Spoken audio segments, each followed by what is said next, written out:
Всем привет, с вами канал Brain TV. Когда человек бодрствует, как по сути и часы нормального сна, мышцы мягкого неба и языка у человека остаются в тонусе и держат за счет этого верхние дыхательные пути открытыми.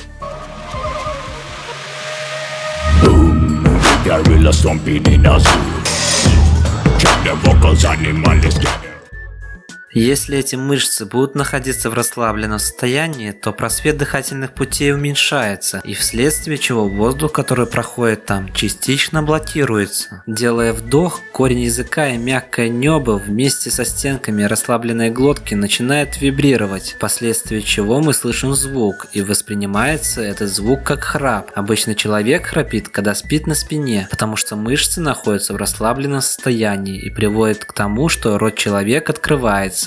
Храпят как взрослые люди, так и дети. Чаще всего склонны к храпу мужчины и люди, имеющие лишний вес. Причин у храпа много. Это и заболевания глотки, носа, очень небольшое небо или язык, пониженный тонус мышц каркаса. Последняя причина может быть из-за возрастного изменения в организме, ожирения, приема алкоголя, злоупотребления спиртных напитков или курения. Любое снотворное имеет свойство расслаблять область шеи и головы. В результате храп может усилиться. Если вы храпите не постоянно, то от храпа вам поможет влажная уборка перед сном. Воздух и влага благоприятно влияют на мембраны внутри носа и глотки. И уборка очень полезное дело, ведь она убивает множество микробов и убирает пыль, которая способна вызвать аллергию. Храп может быть реакцией на пыльцу, как аллергия в сезон цветения. Выберите себе правильную подушку, ведь любой перегиб шеи способствует усилению и возникновению храпа. Постарайтесь спать на ровной поверхности. Каждый год более 3000 человек в Америке умирают во сне. Причина – обструктивная остановка дыхания. Каждый год из-за храпа предприятия теряют $70 миллиардов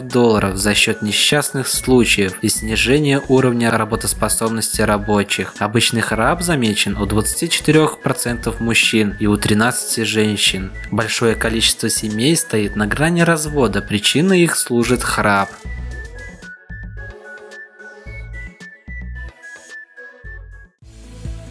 На этом наш выпуск подошел к концу. Подписываемся на наш канал, ставим лайки. Всем пока!